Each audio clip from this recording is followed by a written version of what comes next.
Oh, di ba? Nakita nyo? Yan, nakapulot tayo ng halaman.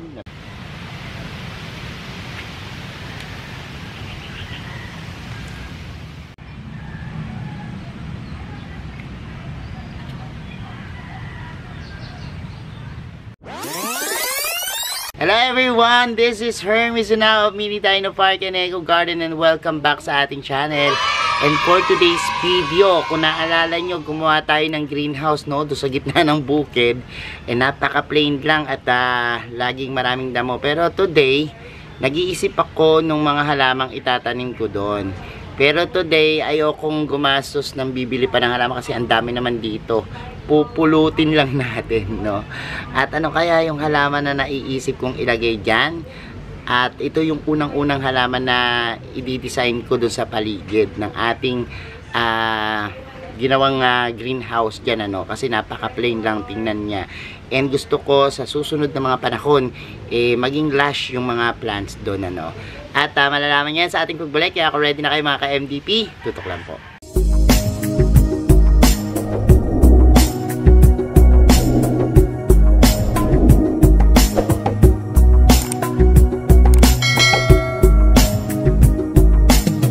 And we are back mga ka-MDP, at napansin nyo naman napaka-plain nung lugar na to, no?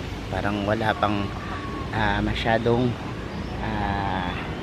nakatanim. Meron man nakatanim mga damo-damo dito sa ating paligid. And naglipat na ako ng ibang halaman, pero gusto ko merong something na yellowish photos. Merong mga photos na nailagay na doon, pero yung unang halaman na gusto kong ilagay dito ay yung yayabong at may magandang aura, no? Para pag titingin tayo dito, yan, maganda yung magiging background natin. So naisip ko, last time may frame nung pinatom tayo, no, na naputol dun sa poste. Tingnan natin, ano, kasi iba na itanim namin sa garden, pero yung iba naman meron pang mga putol-putol doon. Yun lang pupulutin natin kasi habang pumapasok ako kanina dito sa garden natin, nakita ko pakalat-kalat lang yun. So tara, samahan nyo, kukuhan natin. So kung naalala nyo, yung nabuwal nating poste, nabubulol na ako, no? O, yung nabuwal nating poste nung nakaraan, ginapangan ito at napakaganda. Ito yung Ephraim nung pinatom, tibatib, pero variegated siya, no, yung kulay niya.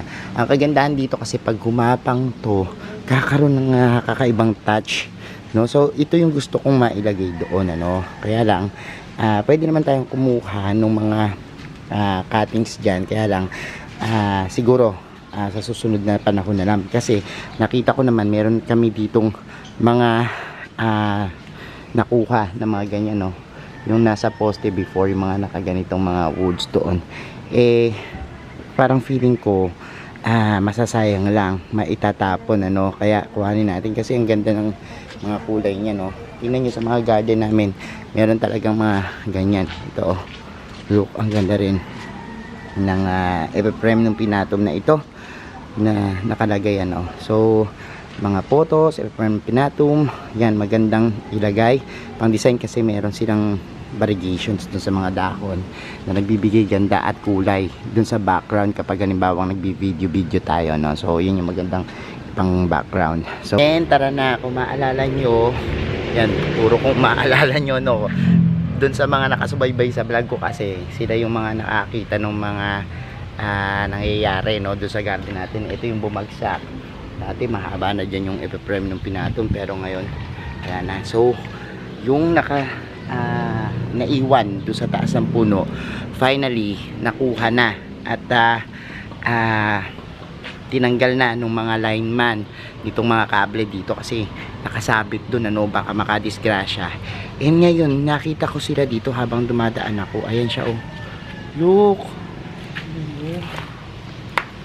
yan, nakapulot tayo ng halaman na pwede natin ilagay doon. Ito kasi mabilis na kapag ganitong wood na yung kanyang ano, pero ilalapit ko pa rin sa inyo, pero feeling ko nasira na yung iba dito, no. Pero magagawan pa natin ng paraan. Tapos pakita ko sa inyo yung mga ganito lang na pinutol-putol, yan mga ganyan. At kung ano na yung nangyari sa kanila. Explain ko sa inyo kung ano yung tumutubo sa mga ganito kapag halimbawang matured na yung mga stem nila. So puntahan natin ngayon yung sinasabi ko sa inyo na meron pa ditong nilagay si Unang. Pinatatanim ko pero hindi niya tinanim. Pinutol-putol niya lang. Ayan oh. Look. Oh, di ba? Nakita nyo yung epiprem nung pinatum na look oh. Oh, di ba? Oh. So nakita nyo. Grabe oh, para siyang bonsai, no? Alam nyo, kapag halimbawa na itong mga pinutol matured na, hindi na po yung tutubo dyan yung unang-una nating mga epipremnum na parang wala siyang penetrations. So kapag nagputol po kayo nung matured na stem ng epipremnum pinatum, lalabas na po dyan puro ganyan, no? Yung merong penetrations, mga matured na dako na. So depende po dun sa pinagkatan nyo. Kasi kung ang kinat nyo po ay yung maliit na epipremnum pinatum o tibatib, maliit din po yung kanyang puproduce na dahon. Hindi katulad nito, tingnan nyo, no? So nakakatuwa kasi maliit na version siya, oh, no? Ang ganda, parang nakakagawa ka ng bonsai na epipremnum pinatum. So siguro pag itong epipremnum pinatum natin nilagay natin sa isang maliit na paso, mabobonsai na siya, hindi na siya lalaki. Siguro ito, sigurong isa yan, gagawan ko ng separate na vlog. Itanim natin to sa maliit na paso, tapos obserbahan natin, ano, parang experimentations kung lalaki yung dahon niya at magiging matured na katulad ng mga epipremnum pinatum natin dito na look. Yan, no, diba? So parang magkakaroon tayo ng bagong idea, no, sa mga ganito, at na-excite ako, no, kasi kung hindi yun lumaki at makontrol natin siya, mabonsai natin siya, meron tayong magandang pang display. So hahanapan ko yan magandang paso. Anyways, sa susunod na video na yan, pero dalhin muna natin yung mga nakuha natin ng mga ganito para ilagay natin doon sa bukid para doon lumaki siya.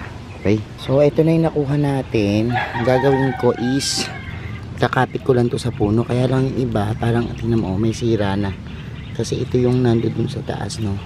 Pero anyways, ganyan pa rin natin at least. Kasi ito, naisipan ko ng bagong idea. Tatali ko siya dito sa ipil. So dito natin siya ilalagay para malapit-lapit dito sa greenhouse. Maganda yung view kapag halimbawang yan, dito nakakapit. So tanim muna natin to, tapos pakapitin natin yung iba dun sa may taas ng ipil-ipil. Tingnan natin kung ano yung mangyayari sa kanya, kasi meron naman yung mga roots na lumalabas. Tingnan natin kung kakapit siya, kung pwedeng sa air lang mabuhay itong ating epipremnum pinatum, no? Tara, simulan natin.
So eto na yung ipil-ipil natin. Pagkagapangan natin itong mga epiprem ng pinatum, yung mga pinag-anuhan. Kung makita nyo, dyan ko, yan, sinandal ko lang dito. Tapos naglubog ako sa lupa nung ilan, ano. Tingnan natin yung mga development lang sa mga susunod na araw. Tapos eto, susubukan ko kung mabubuhay sila sa hangin. Actually, meron naman yung mga aerial roots before, yan na parang ano, kasi itong mga aerial roots minsan kapag hindi yan talaga na itatanim or nawawala sa kinakapitan, parang nabubulok, no? So tingnan natin, dinikit ko siya kung gagana pa rin yung power niya, kung halimbawang ito usbungan ng panibagong ugat, o kung hindi hindi na, no? So trial lang naman ito. Pero kaysa itapon, subukan natin sa mga experiments natin at saka sa mga plant styling na pwede nating gawin, ano. Kasi usually sayang naman yung mga pinuputol natin. Halimbawa, aksidente katulad ng nangyari sa poste namin na tumumba, na kinakapitan nito. Kaysa masayang at itapon, tingnan natin kasi I think sa aking mga pagkita sa hinaharap kung ito'y tutubo, maganda po yung kalalabasan ng kanyang design, ano, kung halimbawa nakaganyan. Pero hopefully sana mag-work and babalitaan ko kayo, ano. So ayan mga ka-MDP, napanood nyo na yung ating vlog, nakita nyo na yung ating tinanim na epiprem ng pinatum, and I hope tumubo yan, ano. So thank you so much sa lahat na nagla-like, nag-share at nagko-comment sa ating mga videos. Sa mga hindi pa po nag-subscribe sa ating YouTube channel, kung bet na ba yung ganitong usapan, plants and gardening, mag-subscribe na po kayo, no. Huwag nyo pong kalimutang i-hit yung notification bell para laging updated sa aming latest uploads, pati po sa iba't iba nating social media accounts, sa ating TikTok, Instagram, Facebook pages. Search na po Hermes Unaho or Mini Dino Park and Eco Garden, makikita nyo na yan. Salamat na maraming mga ka-MDP, and this is Hermes Unaho, nagsasabi sa inyo ng happy planting. Bye!